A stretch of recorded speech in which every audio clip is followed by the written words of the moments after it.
सभी बड़ों को नमस्कार। आज एक नई कथा सुनाने जा रहा हूँ, बूढ़ा चोर और बाबा के उपदेश का परिणाम। किसी नगर में एक बूढ़ा चोर रहता था। 16 वर्षीय उसका एक लड़का भी था। चोर जब ज्यादा बूढ़ा हो गया तो अपने बेटे को चोरी की विद्या सिखाने लगा। कुछ ही दिनों में वह लड़का चोरी विद्या में प्रवीण हो गया। दोनों बाप बेटा आराम से जीवन व्यतीत करने लगे। एक दिन चोर ने अपने बेटे से कहा, देखो बेटा, साधु संतों की बात कभी नहीं सुननी चाहिए। अगर कहीं कोई महात्मा उपदेश देता हो तो अपने कानों में उंगली डालकर वहां से भाग जाना, समझे? हाँ बापू, समझ गया। एक दिन लड़के ने सोचा, क्यों न आज राजा के घर पर ही हाथ साफ कर दूं। ऐसा सोचकर उधर ही चल पड़ा। थोड़ी दूर जाने के बाद उसने देखा कि रास्ते में बगल में कुछ लोग एकत्र होकर खड़े हैं। उसने एक आते हुए व्यक्ति से पूछा, उस स्थान पर इतने लोग क्यों एकत्र हुए हैं? उस आदमी ने उत्तर दिया, वहां एक महात्मा उपदेश दे रहे हैं। यह सुनकर उसका माथा ठनका। इसका उपदेश नहीं सुनूंगा, ऐसा सोचकर अपने कानों में उंगली डालकर वह वहां से भाग निकला। जैसे ही वह भीड़ के निकट पहुंचा, एक पत्थर से ठोकर लगी और वह गिर गया। उस समय महात्मा जी कह रहे थे, कभी झूठ नहीं बोलना चाहिए। जिसका नमक खाएं उसका कभी बुरा नहीं सोचना चाहिए। ऐसा करने वाले को भगवान सदा सुखी बनाए रखते हैं। ये दो बातें उसके कान में पड़ी। वह झटपट उठा और कान बंद कर राजा के महल की ओर चल दिया। वहां पहुंचकर जैसे ही अंदर जाना चाहा कि उसे वहां बैठे पहरेदार ने टोका, अरे कहाँ जाते हो? तुम कौन हो? उसे महात्मा का उपदेश याद आया, झूठ नहीं बोलना चाहिए। चोर ने सोचा, आज सच ही बोलकर देखें।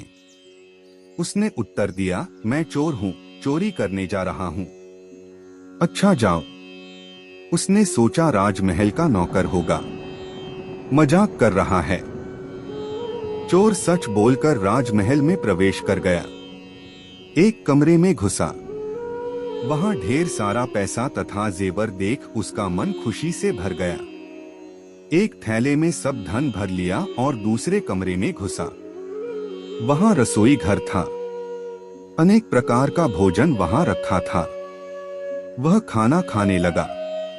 खाना खाने के बाद वह थैला उठाकर चलने लगा कि तभी फिर महात्मा का उपदेश याद आया, जिसका नमक खाओ उसका बुरा मत सोचो। उसने अपने मन में कहा, खाना खाया उसमें नमक भी था, इसका बुरा नहीं सोचना चाहिए। इतना सोचकर थैला वहीं रख वह वापस चल पड़ा। पहरेदार ने फिर पूछा, क्या हुआ? चोरी क्यों नहीं की? देखिए, जिसका नमक खाया है उसका बुरा नहीं सोचना चाहिए। मैंने राजा का नमक खाया है, इसलिए चोरी का माल नहीं लाया। वही रसोई घर में छोड़ आया। इतना कहकर वह वहां से चल पड़ा। उधर रसोइये ने शोर मचाया, पकड़ो पकड़ो, चोर भागा जा रहा है। पहरेदार ने चोर को पकड़कर दरबार में उपस्थित किया। राजा के पूछने पर उसने बताया कि एक महात्मा के द्वारा दिए गए उपदेश के मुताबिक मैंने पहरेदार के पूछने पर अपने को चोर बताया, क्योंकि मैं चोरी करने आया था। आपका धन चुराया, लेकिन आपका खाना भी खाया जिसमें नमक मिला था। इसीलिए आपके प्रति बुरा व्यवहार नहीं किया और धन छोड़कर भागा। उसके उत्तर पर राजा बहुत खुश हुआ और उसे अपने दरबार में नौकरी दे दी। वह 2-4 दिन घर नहीं गया तो उसके बाप को चिंता हुई कि बेटा पकड़ लिया गया, लेकिन 4 दिन के बाद लड़का आया तो बाप अचंभित रह गया अपने बेटे को अच्छे वस्त्रों में देखकर। लड़का बोला, बापूजी, आप तो कहते थे कि किसी साधु संत की बात मत सुनो, लेकिन मैंने एक महात्मा की बात सुनी और उसी के मुताबिक काम किया, तो देखिए सच्चाई का फल, मुझे राजमहल में अच्छी नौकरी मिल गई। दोस्तों, इस वीडियो में बस इतना ही। मिलते हैं अगले वीडियो में। अपना ख्याल रखिएगा।